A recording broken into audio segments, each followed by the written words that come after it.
बिस्मिल्लाहिर्रहमानिर्रहीम। अस्सलाम वालेकुम क्लास। आज हम एक मोटर कंट्रोल के बारे में पढ़ेंगे जो कि सिंपलेस्ट मोटर कंट्रोल हमारे पास जो होती है वो सर्वो मोटर के ज़रिए से होती है। यानी कि आज का हमारा टॉपिक है servo motor control. Servo motor क्या होती है? सर्वो मोटर की कुछ मैंने आपके लिए तस्वीरें यहाँ पर सर्वो मोटर को सर्च किया। तो ये सर्वो मोटर आपको आसानी से मार्केट से मिल भी जाएगी। SG90 कहते हैं उसको। ये स्मॉल साइज़ सर्वो मोटर है। ट्वाइस ट्वाइस सर्वो मोटर भी कहते हैं उसको। बहरहाल इसके अंदर होता क्या है कि द मेन थिंग इज़ के सर्वो मोटर एसी भी होते हैं, डीसी भी होते हैं। हम डीसी सर्वो मोटर के बारे में बात कर रहे हैं।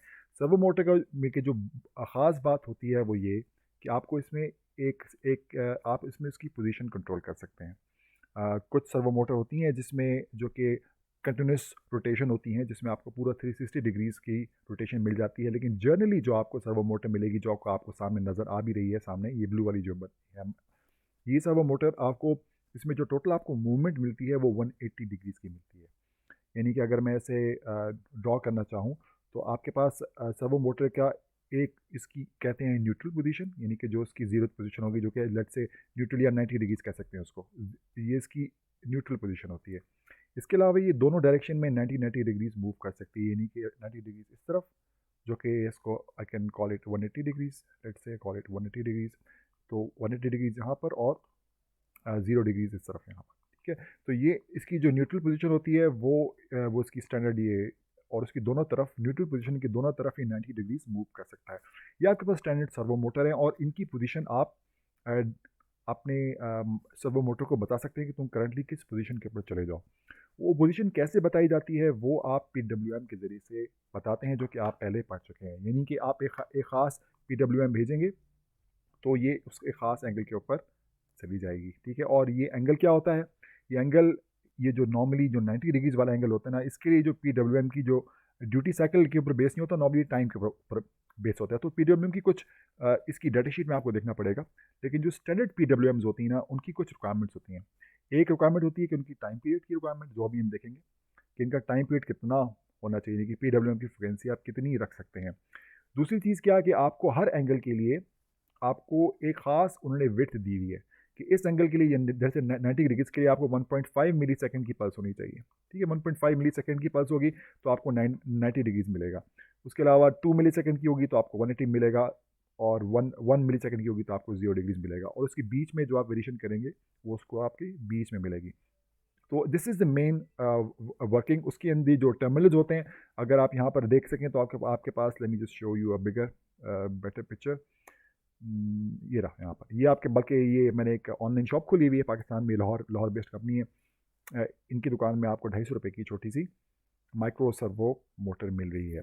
और इसके आपको 3 टर्मिनल्स होते हैं। एक टर्मिनल को आप BCC पे लगाते हैं, एक को ग्राउंड पे, और एक के आप PWM ज्वाइन करते हैं। अगर मैं आपको यहाँ पर अपना बेसिक सर्किट दिखा दूँ तो यहाँ पर PWM को सिमुलेट करने के लिए ये मॉड्यूल यहाँ पर लगा हुआ है। और इसको एक मैं दूंगा 5 वोल्ट, एक ग्राउंड।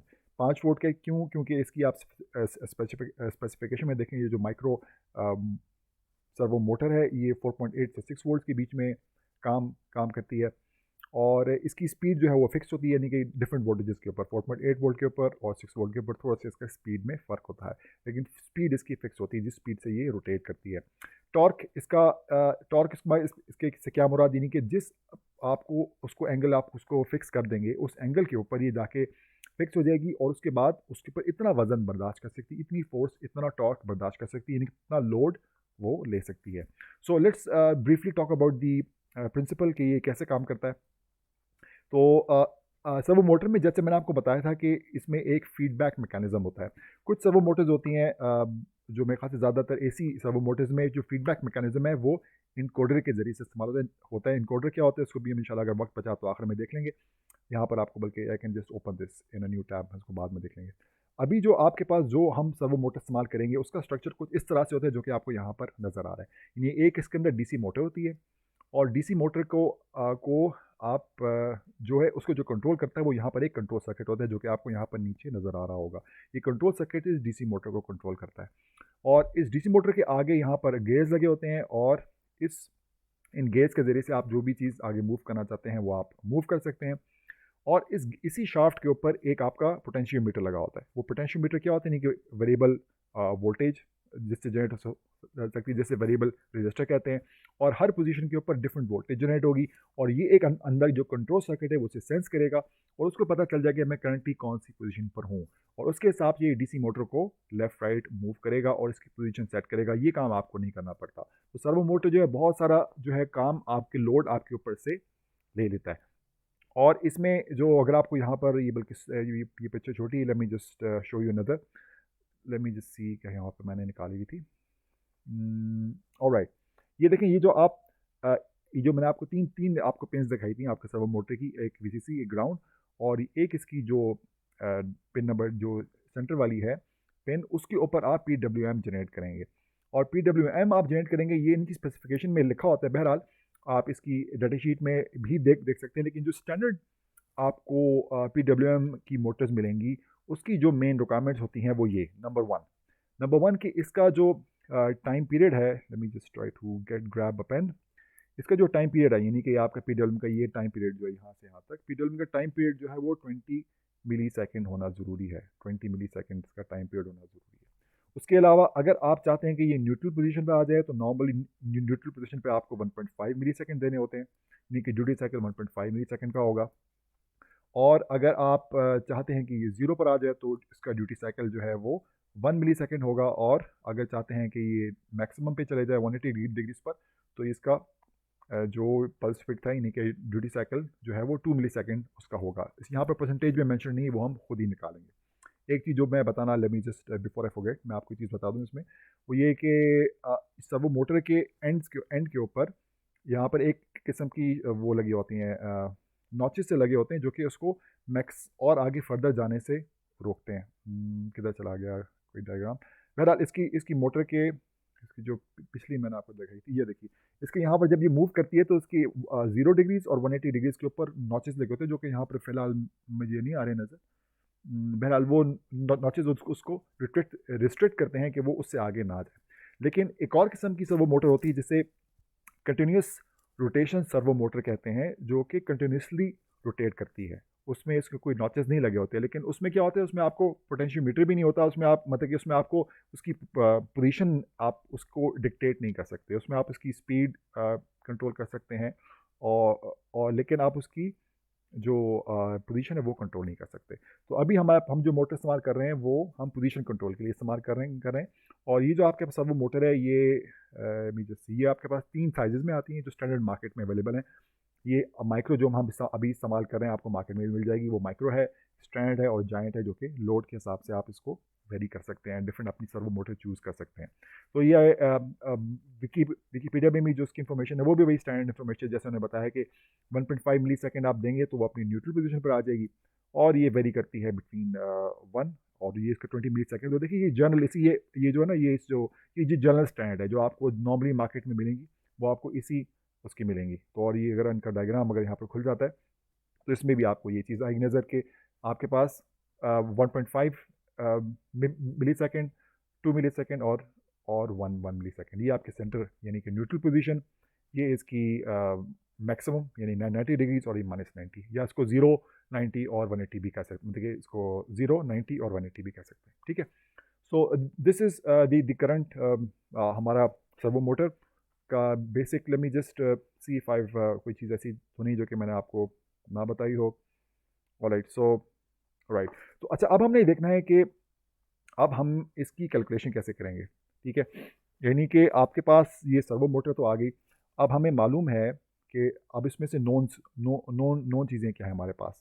ठीक है, इसमें हमारे पास नॉन चीज़ें ये है कि आपके पास अगर आपको, late me just open up text thing over here, हमारे पास अगर मैं चाहता हूँ कि मेरी जो सर्वो है वो अगर मेरी 0 डिग्रीज़ के ऊपर हो, यानी कि मैं इसको 0 डिग्रीज़ पर चाहता हूँ, तो मुझे जो है 1 मिली सेकेंड की पल्स जनरेट करनी है, क्योंकि आपका जो ड्यूटी साइकिल है 1 मिली सेकेंड उसकी वेट होनी चाहिए हाई टाइम। और अगर मैं चाहता हूँ कि वो 90 डिग्रीज़ पर पहुँच जाए, ठीक है, तो 90 डिग्रीज़ पर आने के लिए मुझे 1.5 यानी इसको न्यूट्रल पोजीशन भी कहते हैं। ठीक है, ये इसकी न्यूट्रल पोजीशन मौजूद है। और उसके अलावा अगर मुझे इसकी मैक्सिमम इसकी पोजीशन के ऊपर जाना है जो कि 180 डिग्रीज़ है, तो 180 डिग्रीज़ के ऊपर 180 डिग्रीज़ के ऊपर मुझे 2 मिली वोल्ट सॉरी 2 मिली सेकेंड की ड्यूटी साइकिल की हाई पल्स जनरेट करनी पड़ेगी। ऑलराइट, ओके, सो एक मेरे पास ये नॉन चीज़ आ गई, ठीक है, this is something which is known, let me put it on the side, right. अच्छा, दूसरा अब हमें क्या मालूम है, मुझे ये मालूम है कि आपको अगर अपना माइक्रो कंट्रोलर अगर आपको खोलें, आप इसका PWM वाला चैप्टर अगर आपको याद नहीं तो उसका लेक्चर दोबारा देख लीजिए। PWM में हमें जो उसका हाई टाइम सेट करना पड़ता है वो एक वेरिएबल PR2 के अंदर हम इसकी वैल्यू डालते हैं, जो कि PR2 8 बिट का रजिस्टर है। और अगर हम इसमें 255 डालेंगे तो आपका ड्यूटी साइकिल 100% हो जाएगा। इसमें अगर हम 255 का आधा यानी 127 डालेंगे तो ड्यूटी साइकिल आपका 50% हो जाएगा, सो ऑन सो फोर्थ। तो हम इसको कैलकुलेट करते हैं अपनी इसकी इधर वैल्यू डालते हैं PWM की को सेट करने के लिए, और हम उसकी परसेंटेज के हिसाब से हम कैलकुलेट कर लेते हैं।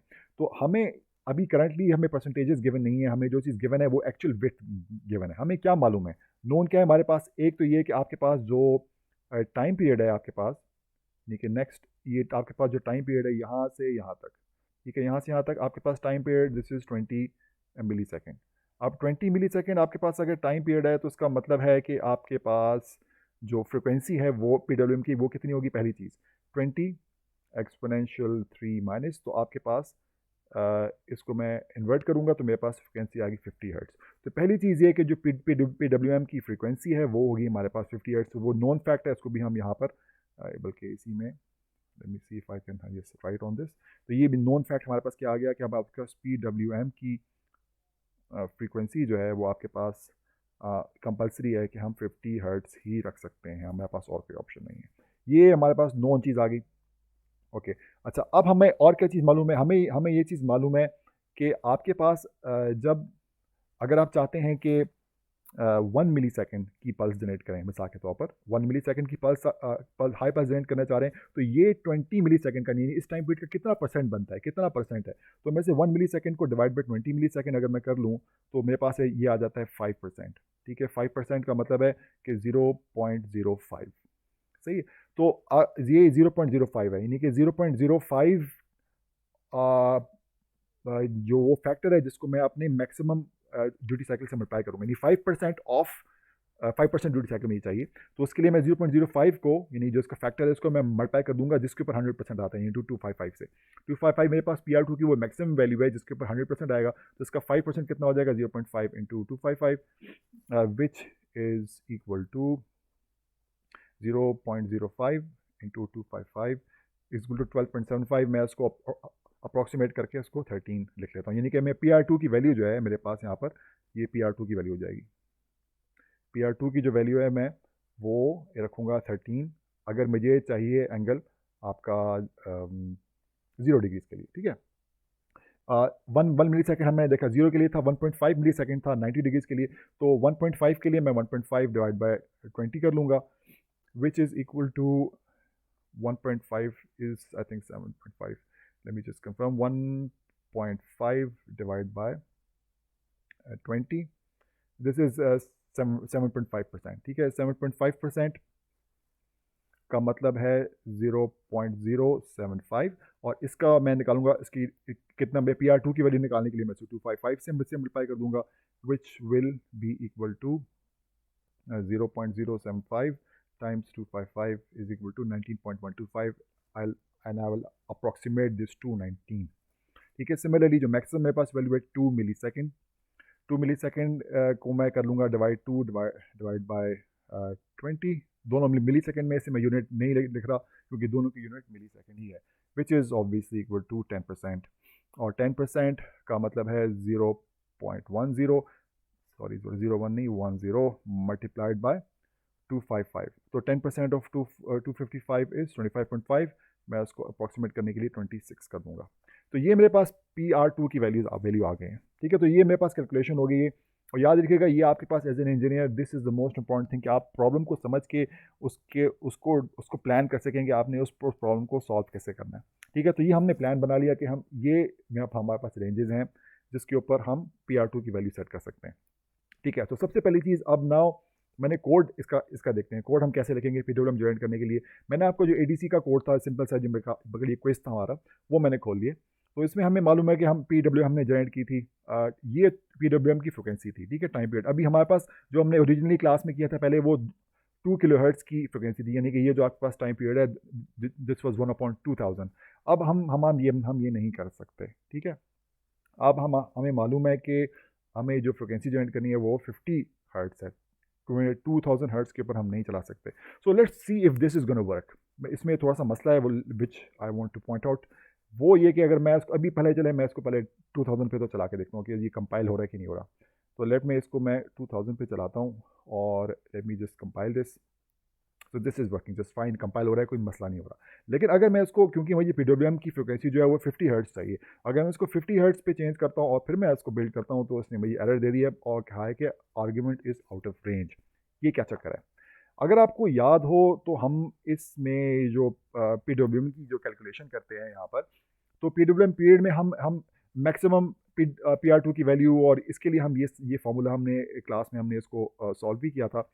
हमें अगर PWM का पीरियड चाहिए तो हम उसमें आपकी टाइमर की जो ऑसिलेटर फ्रिक्वेंसी और पी स्केलर डालकर हमारे पास जो करंट है उसमें हम निकाल सकते हैं कि PR2 की वैल्यू निकालनी है। हम इसको PR2 के लिए सॉल्व किया जाता है। अगर आप चाह रहे हैं कि आपका PWM का पीरियड स्पेसिफिक हो, कितना आपका PWM पीरियड होना चाहिए, आपके पास ऑसिलेटर फ्रिक्वेंसी कितनी है और आप कितना पी स्केलर सेट करना चाहते हैं, उसके हिसाब से आप फिर PR2 की वैल्यू सेट करते हैं। याद रखने की चीज़ क्या है, क्योंकि ये 8 बिट का माइक्रो कंट्रोलर है, तो उसमें PR2 जो है वो 8 बिट का है, तो 0 से 255 तक की वैल्यू हो सकती है।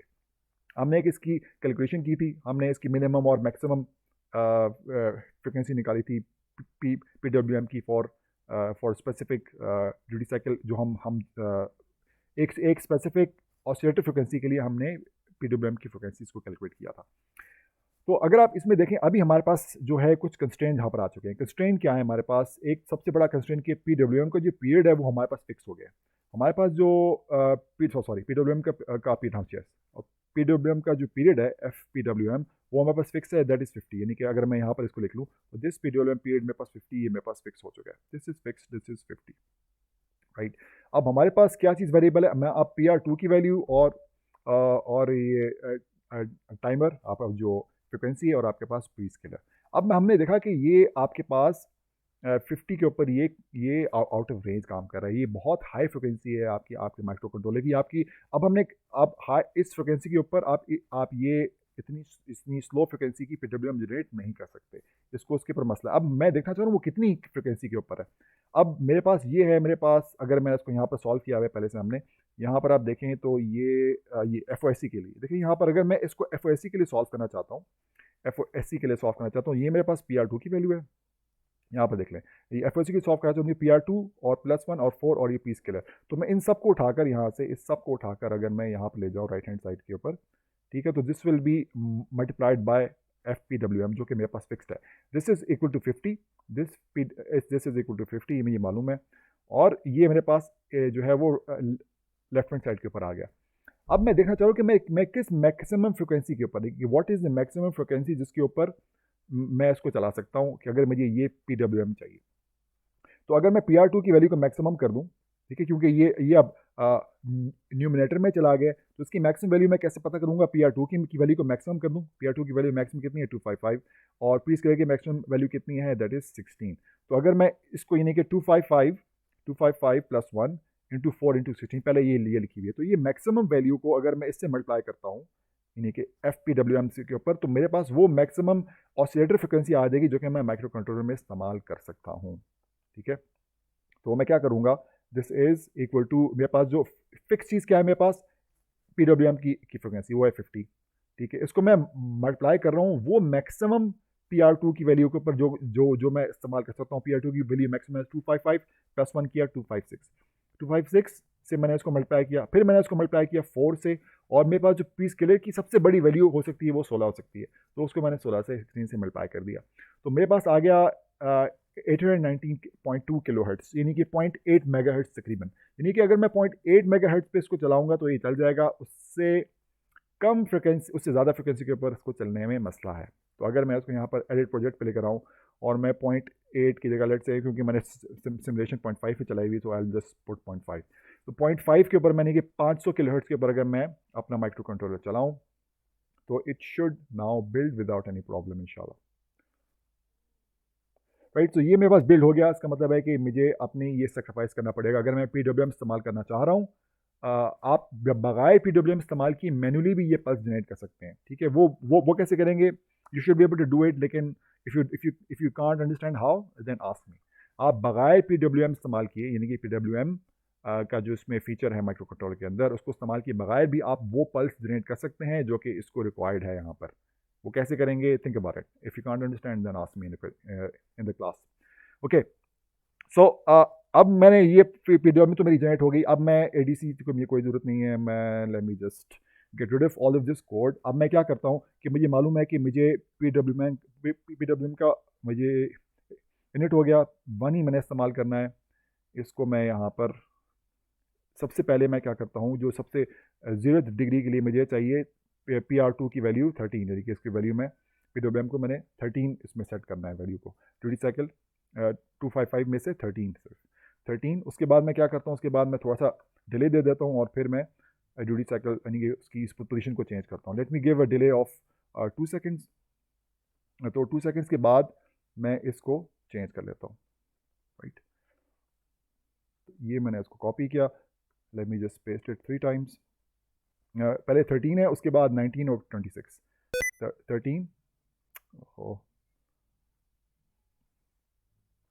उसके बाद 19 और उसके बाद 26। तो अगर ये काम करेगा तो उसको सबसे पहले 0th पोजीशन पर जाना चाहिए, 0 डिग्री के ऊपर, फिर 90 डिग्री के ऊपर, और फिर 180 डिग्री के ऊपर, और फिर दोबारा दिस साइकिल शुड रिपीट। तो ये मेरा हो गया। ये मेरे पास मौजूद है। एक मिनट है, मैंने इसको कहाँ से किया है। ओहो, मैंने इसको वही मैंने काम किया ना जो पहले किया था। इसको प्रोजेक्ट को मैं प्रोजेक्ट सेव एज कर लेता हूँ। प्रोजेक्ट में इसको अभी डेस्कटॉप पे सेव करता हूँ, और let me call this, late me just make a new folder. ठीक है, इसको मैं कहता हूँ सर्वो। चेंज सेव नहीं करता। ओके, तो मैंने मैंने ये प्रोजेक्ट है, मैंने यहाँ पर इसको सेव कर लिया। Let me just build it again and then इसको मैं अपने इधर डेस्कटॉप से इसको यहाँ पर डाल देता हूँ। ओके, इसको मैंने 0.5 पे चला रहा हूँ मैं माइक्रो कंट्रोलर को, यानी कि 5। और यहाँ पे मैंने जो क्रिस्टल की फ्रिक्वेंसी भी वही 5 किलोहर्ट्ज़ सेट की हुई है। और ये कोड मैं यहाँ पर, late me just run this. तो आपको ये देखें, अभी आप अब यहाँ पर अगर इस सबसे पहले आप इसको देखें, यहाँ पर जो आपके पास लेफ्ट पे वेव फॉर्म आ रही, जो येलो वाली वेव फॉर्म है, वो CCP1 से कनेक्टेड है। तो उसमें सबसे पहले ये इसकी पल्स विड्थ 1 मिली सेकेंड होती है, फिर 1.5, फिर 2। और जब 1 होती है तो उसकी पोजीशन यहाँ पर आप देखिएगा 0, यहाँ पर अभी देखते हैं, अभी इसके -90 दिखा रहा है, -90।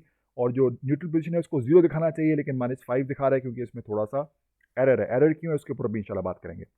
और उसके बाद 90 डिग्रीज, ठीक है। तो ये -90, 0 और 90 सही। सो this is working fine except for the error. अच्छा, एरर क्या है? एरर आप देखें कि आपके पास, हमारे पास जो टोटल जो हमें पास डिवाइड करने के लिए आपके पास 20 मिली सेकेंड का, आप देखें 20 मिली सेकेंड का 5% बहुत छोटा है। 5%, 7.5% और 10%। तो हमारे पास मार्जिन ना, मनूवर करने का मार्जिन हमारे पास बहुत कम है। मेरे पास क्योंकि सिर्फ 255 वैल्यूज़ हैं जिसके अंदर मैं मनूवर कर सकता हूँ। तमाम के तमाम जो ड्यूटी साइकिल्स हैं वो मेरे पास सिर्फ 255 टू 55 डिफरेंट ड्यूटी साइकिल की वैल्यूज़ हो सकती हैं, क्योंकि मेरे पास जो है PR2 सिर्फ 8 बिट का है। तो अब मैं अगर इसको मिसाल के तौर पर, इसको मैं 13 की जगह अगर मैं कुछ और कर लेता हूँ, मैं लेट्स से अगर मैं देखें 0 पे मुझे आ रहा है ना एरर, 0 पे, यानी कि 0 पोजीशन के ऊपर, यानी कि जो इसको 1 मिली सेकेंड मिल रहा है, 1.5 मिली सेकेंड सेट नहीं हो रहा सही तरीके से, और 2 मिली सेकेंड हो रहा है। 1.5 सेट नहीं हो रहा, तो मैं 1.5 से थोड़ा कम है, तो लेट्स से अगर मैं इसको 13 की जगह 14 कर लेता हूँ। सो लेट्स सी व्हाट हैपन्स। अगर मैं इसको 13 की जगह 14 कर लेता हूँ, so do I have that margin कि 14 पर ऊपर क्या पता 0 पर आ जाए। सो लेट मी जस्ट ADC की वैल्यू को मैं थोड़ा सा इंक्रीज़ किया, आप सॉरी ADC नहीं, PWM की वैल्यू को, और इसकी ड्यूटी साइकिल को, जस्ट टू सी, क्योंकि मेरे पास एरर अब यहाँ पर नहीं, सॉरी, मैंने गलत को कर लिया, 13 को नहीं करना था, 13 को थोड़ी करना था इसको, क्योंकि 0 पोजीशन तो ठीक थी, 19 की जगह करना था ना, आई एम सॉरी। तो 19 की जगह जो मेरे पास जो 1.5 के ऊपर जो न्यूट्रल पोजीशन है उसमें एरर है, तो वो थोड़ा सा कम है। तो 19 की जगह मैं अगर मैं 20 कर लूँ, not 13, I am sorry, I made a mistake.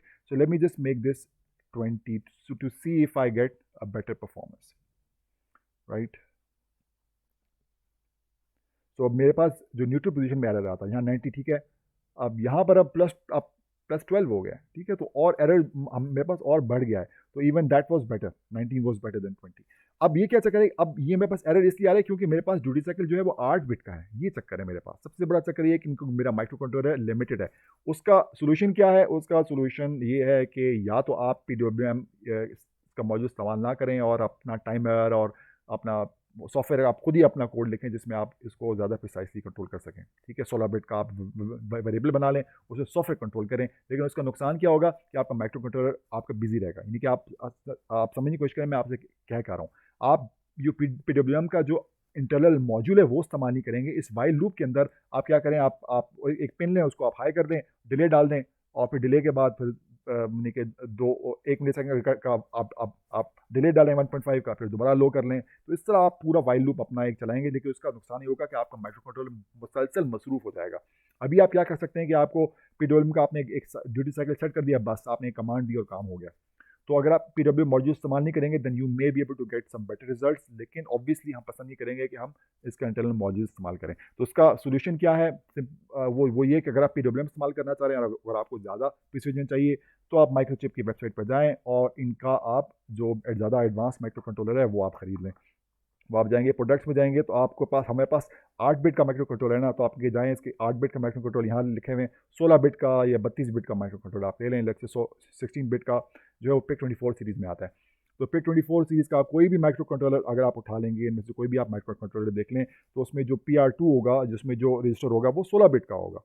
तो उसमें आपके पास ड्यूटी साइकिल के लिए आपके पास करंटली जो है सिर्फ आपके पास 255 डिफरेंट ड्यूटी साइकिल्स आप सेट कर सकते हैं, यानी कि आपके पास जो स्मॉलेस्ट स्टेप है वो आपके पास उसका एरर मार्जिन बहुत ज़्यादा है उसमें। तो अगर आपके पास 255 की जगह यही आपके पास 100% को आपने हम 100% को हम जो 100% को 255 में डिवाइड करते हैं ना, तो उसमें क्या फ़ायदा होगा कि आप 100% को 1024 वो 16 बिट में, नॉट 1024 इज़ 2 पावर 16 में। 2 पावर 16 कितना होता है, 2 एक्सपोनेंशियल 16, ठीक है। तो आपके पास 65,000 वैल्यूज आ जाएंगी। अभी आपके पास सिर्फ 2255 पॉसिबल जो ड्यूटी साइकिल की वैल्यूज बन सकती हैं, इसमें आपके पास 65,000 आ जाएंगी, तो उसमें आपके पास बहुत ज़्यादा फर्क पड़ जाएगा। So this is one solution that you can do if you want more precision. Okay, now अब इसमें एक इंपॉर्टेंट चीज़ जो मैं आपको पहले before we cover the more unimportant things, important चीज़ इसमें ये कि मोटर कंट्रोल एक बहुत ही सेंसिटिव चीज़ है, क्योंकि मोटर के अंदर सर्जेस होती हैं, और ख़ासतौर पर DC मोटर कंट्रोल तो आप इस तरीके से कर ही नहीं सकते जैसे मैंने आपको यहाँ बताया हुआ है। अभी करंट जो सर्वो मोटर है आपकी ये चलाएंगे इंशाल्लाह आपके एक्सो सर्किट में भी चलेगी, लेकिन होता क्या है कि आपके पास जो मोटर चलती है, तो अगर आपको आपको आपको मालूम होगा कि जो DC मोटर होती है उसके अंदर बैक EMF होता है, यानी कि उसके अंदर जो है वो जब, क्योंकि इंडक्टर बेस्ड होती है, तो जब उसमें से हम करंट चेंज करते हैं तो वो उसको रेजिस्ट करता है, जैसे हमने लास्ट टाइम रिले में भी देखा था। तो उसमें क्या होता है कि वो बैक EMF की वजह से जो नॉइज़ है आपके पास वो माइक्रो कंट्रोलर में आती है, और कई दफ़ा माइक्रो कंट्रोलर रीसेट कर जाता है। अब आप मोटर को चलाने की कोशिश करेंगे, स्पीड उसका डायरेक्शन चेंज करेंगे, आपको मोटर को आपका माइक्रो कंट्रोलर रीसेट कर जाएगा या जल जाएगा। तो आप सबसे बेहतर क्या होता है कि आप आइसोलेशन करें, यानी कि आपकी जो माइक्रो कंट्रोलर की पावर और आपके पास जो मोटर है उसको जो पावर जारी है वो मुख्तलिफ हो, और मुख्तलिफ होगी। अगर लेट से मैं यहाँ पर एक बैटरी से लगाता हूँ, इसको मैं एक और बैटरी से लगाता हूँ, उसमें क्या मसला होगा, उसका ग्राउंड भी आपको सेपरेट करना पड़ेगा। अच्छा, अगर आपने ग्राउंड, यानी कि इसका पावर और ग्राउंड अलग हो और माइक्रो कंट्रोलर का पावर ग्राउंड अलग हो, तब ये कंप्लीट आइसोलेशन होती है। अगर ये आइसोलेशन हो जाएगी, अब क्या मसला होगा, मसला ये होगा कि आपके पास जो CCP सिग्नल, यहाँ पर जो PWM का सिग्नल आ रहा है, वो तो इस माइक्रो कंट्रोलर का जो ग्राउंड है उसके रेफरेंस से आ रहा है, यानी कि this will be 5 volt compare to this वो वोल्टेज। अब इसका ग्राउंड मुख्तलिफ हो जाएगा। अगर आप इनका ग्राउंड मुख्तलिफ कर देंगे तो ये CCP का रेफरेंस पॉइंट कोई नहीं रहेगा। अगर आपको मालूम हो कि पोटेंशियल डिफरेंस किसी दो पॉइंट्स के बीच में होता है, तो ये CCP का रेफरेंस पॉइंट चला जाएगा, ये आपका काम नहीं करेगा। तो आपने अगर दोनों कम्युनिकेशन करनी है इनके बीच में और आपने कंप्लीट आइसोलेशन करनी है, तो उसके लिए एक चीज़ इस्तेमाल होती है जिसे कहते हैं ऑप्टोकपलर, ठीक है। ऑप्टोकपलर क्या होता है कि उसमें ऑप्टिकली डाटा, यानी कि एक अंदर LED होती है, बल्कि सर्वो मोटर मैंने यहाँ पर मैंने सिर्फ यहाँ पर लिखा था इनकोडर के लिए लेट मी जस्ट, ये आपके पास ऑप्टो कपलर क्या होता है? ऑप्टो कपलर क्या होता है? ऑप्टो कपलर की, late me C if I can find a nice image. This looks pretty nice. तो ये आप देखें, ऑप्टो कपलर में क्या होता है कि आपके पास लाइट के जरिए से सिग्नल ट्रांसफर होता है। यहाँ पर आपके एक एलईडी लगी होगी जिसे आप ऑन कर सकते हैं, और यहाँ पर एक यहाँ पर आपके पास ट्रांजिस्टर होगा जो कि जिसकी बेस जो है वो एक्टिवेटेड होगी लाइट के जरिए से। तो आपके पास बगैर किसी फिजिकल कनेक्शन के आपके पास सिग्नल ट्रांसफर कर सकते हैं। ठीक है, तो आपके पास जो ऑप्टो कपलर मार्केट में वो आपको बहुत आसानी से मिल जाएंगे। वो भी मैंने एक निकाल के यहाँ पर रखा हुआ था। Let me just see if I can find it. Okay right, so ये जो मैं जहाँ से शॉपिंग करता हूँ, ये आपके पास PC7817 एक सिंपल सा छोटा सा ऑप्टो कपलर है। इसकी 2 पिन्स एक तरफ हैं और 2 पिन्स दूसरी तरफ हैं। तो 4 पिन का की छोटी सी आईसी है, 10 रुपए की आपको मिल जाएगी। तो यही आईसी, बल्कि आप देखें पिक 817 को मैंने यहाँ पर इस्तेमाल भी किया हुआ है। यहाँ पर इसमें क्या है, अब आपको क्या करना है, let me just show you the circuit. मैंने एक सर्किट बना के रखा है ताकि आपका टाइम कम लगे इसमें। Let me see where it is. ये रहा। Alright, so let me just grab this and bring it into my main simulation. यहाँ पर मैं उसको ले आया। अब ये देखिए कि यहाँ पर ये जो ऑप्टो कपलर है, इस ऑप्टो कपलर के साथ एक तो ये कि इसके अंदर एक एक यहाँ पर एलईडी है। तो इसको ऑन करना है। मैंने इसको ऑन करने के लिए जो जिस पिन के जरिए से मैं मोटर को पीडब्ल्यूएम जनरेट करा था, वो मैंने दे दी है एलईडी के लिए, यानी कि उसी रेट से अब एलईडी जो है वो लाइट ऑन ऑफ होगी। और ये ट्रांजिस्टर है। अब यहाँ पर ट्रांजिस्टर लगा हुआ है, तो मैंने क्या किया कि इस ट्रांजिस्टर को यहाँ से डायरेक्ट वीसीसी से कनेक्ट करूँगा तो करंट बहुत ज़्यादा फ्लो करेगा। बीच में मैंने यहाँ पर एक रजिस्टर लगा दिया 4.7K का। अच्छा, अब क्या होगा कि अगर मैं यहाँ पर, late me just show you, एक मिनट है, मैं इसको यहाँ से निकालता हूँ। ये मैंने M1 जो है ना, M1 मैंने आपका जो ऑसिलोस्कोप है उसकी मैंने चैनल 2 के ऊपर लगाया हुआ है। ठीक है, अब मैं यहाँ पर अगर मैं इसको इसके साथ कनेक्ट कर लूँ, let if it allows me to do so. चले, हो गया ज़बरदस्ती का। बहरहाल नहीं हो रहा, क्या चक्कर है? मैं खास सिमुलेशन चल रही है मेरे खास से, इसलिए नहीं कनेक्ट कर रहा, कनेक्ट भी नहीं कर रहा। ओके, चक्कर क्या है?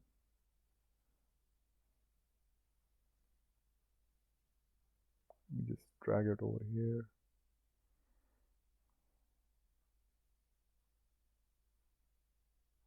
ऑलराइट, सो ये M1 आप देखें, M1 मैंने यहाँ पर इसके चैनल बी के साथ कनेक्ट किया हुआ है। और ये मैंने यहाँ पर सीसीपी के जो पिन यहाँ दी हुई है वो मैंने यहाँ पर भी दी हुई है। अब मैं आपको जो चीज़ दिखाना चाह रहा हूँ वो ज़रा गौर से देखिएगा।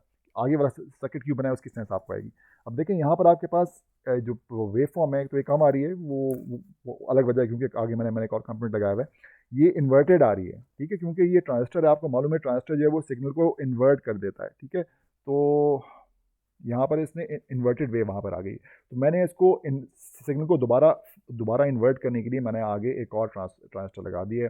ये मैंने सर्किट बनाया हुआ है। देखिए, इसके अलावा और भी सोल्यूशन हो सकते हैं। बहरहाल I have used this solution कि मैंने यहाँ पर क्या किया, मैंने एक और ट्रांजिस्टर लगा लिया आगे, और इसको मैंने, ये जो रजिस्टर की वैल्यू है ये आपने खुद देखनी होगी, क्योंकि आप कौन सा एनपीएन सेलेक्ट करते हैं उसकी जो सैचुरेशन करंट है उतना जाना चाहिए। ठीक है, अगर आपने एनपीएन अपने ट्रांजिस्टर पढ़े हुए और पढ़े होंगे इंशाल्लाह, तो उसमें जो इसका सैचुरेशन करंट है उतना बीच में से जाना चाहिए कि ये ट्रांजिस्टर ऑन हो जाए, क्योंकि transistor is acting as a switch. Transistor को कंप्लीटली आपने ऑन करना है। जब ऑन करेंगे आपको पता है एक ट्रांजिस्टर जो है वो सिग्नल्स को इन्वर्ट कर देता है। ठीक है, तो ये सिग्नल फिर मैंने इसकी पीडब्ल्यूएम की इनपुट की, इसकी डाटा इनपुट के ऊपर मैंने दे दिया।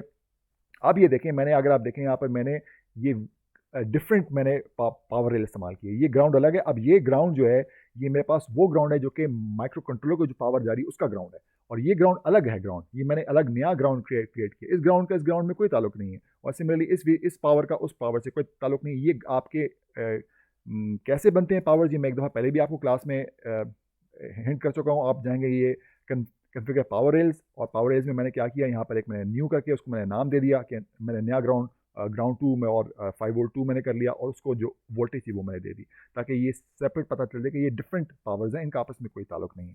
ठीक है, तो यहाँ पर मैंने एक ऑप्टो कपलर लगाया, और ऑप्टो कपलर के बाद मैंने एक ट्रांजिस्टर लगाया इस सिग्नल को इन्वर्ट करने के लिए, और फिर मैंने यहाँ पर पीडब्ल्यूएम को दे दिया।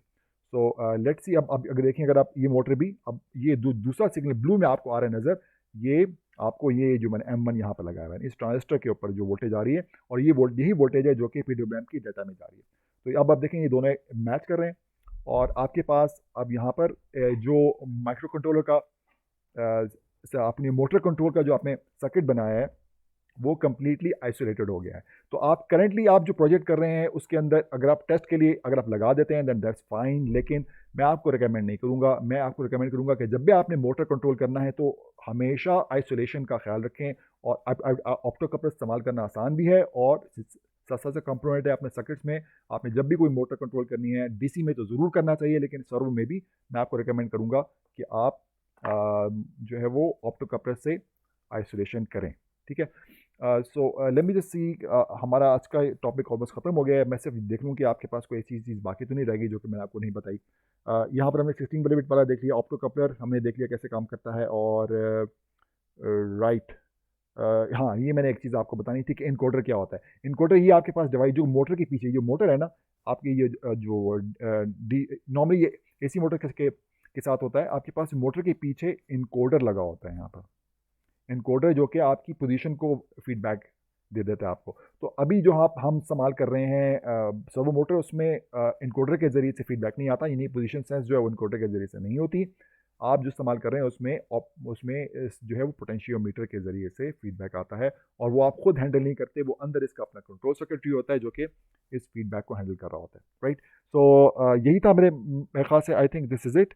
आई होप ये आप इसको आप ट्राई करेंगे और इंशाल्लाह अगली क्लास में आपसे आपसे मुलाकात होती है। Until then, thank you very much for coming. अस्सलाम वालेकुम वरहमतुल्लाह।